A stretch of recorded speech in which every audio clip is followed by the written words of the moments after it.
obviously we have three branches of government, executive, legislative, judicial, and the judicial branch is designed to operate differently from the way our executive and legislative branches operate.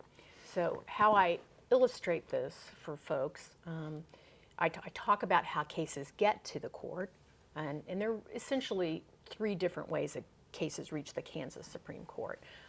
They either come through a progressively higher level appeals from the trial bench through the Court of Appeals and then up on petition for review, which is a discretionary review by the Supreme Court, where the court decides to take the cases.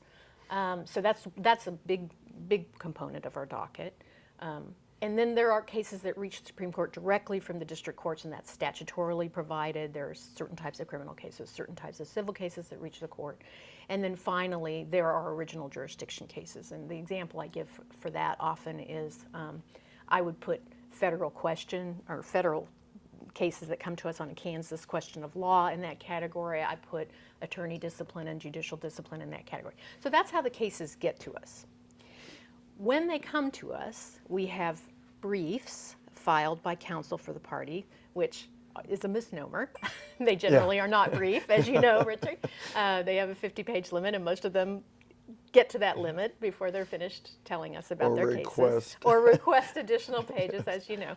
So we have briefs. We have the record of the case from whatever proceedings have occurred before the case has reached us. And sometimes I'm doing this because sometimes that record is at least as high. Sometimes it's boxes full of transcripts and motions and other proceedings that have occurred in the lower courts. And then, we have oral arguments. And during my time on the Kansas Supreme Court, we heard oral argument in almost all the cases that we took. So we had these various inputs. But when it comes time, when all of that has happened, when we've studied the briefs, when we've researched the law, when we've reviewed the record with our staff, when we've heard oral argument, we return to this room, the seven of us, just the seven of us. And at that point, the only things we consider are the facts of the case as demonstrated by admissible evidence that is in the record, the issues, the legal issues, as framed by the parties and their counsel that they have brought to us for resolution. We don't just sit around and look for things to opine about. We get the issues brought to us by the parties and their counsel.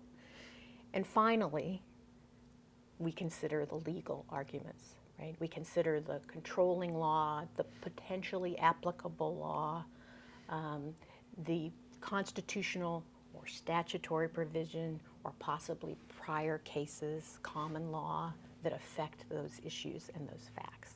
Those are the three things.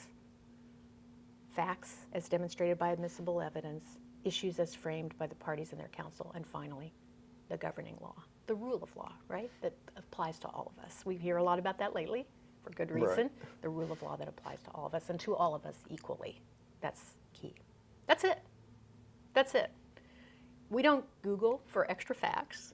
We don't figure out some other issues that we're just interested in and we think the parties should have raised, and we don't go outside the bounds of what we see in the law requiring. So that's how the judicial branch operates.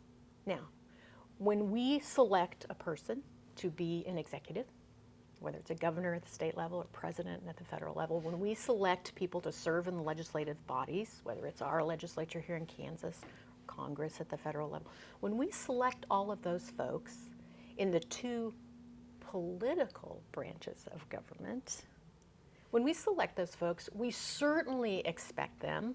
In fact, I think we have a right to demand that they consider public opinion, voter preference, constituent needs. Of course we expect that. That's their job. They're the representative in representative government, right? Right.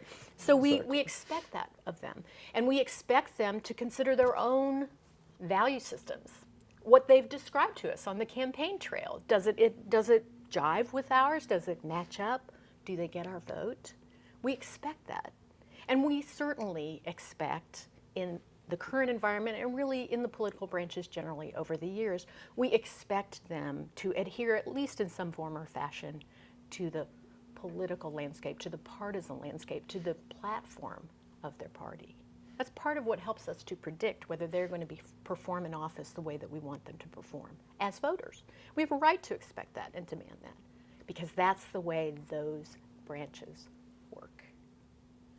None of that has anything to do with judging. Shouldn't have anything to do with judging on any level. It absolutely has nothing to do with appellate judging. Appellate judging is about those three things I talked about a moment ago. So the independence is key. Independence is key. Impartiality, fairness, and Impartiality impartiality. is Everyone key. treated the same. Every case treated as though it has equal value. I mean, there are big cases, there are loud cases, there are noisy cases, there are the showstoppers. But every party who appears before the court, every counsel who appears before the court, deserves the same level of diligence and respect as every other party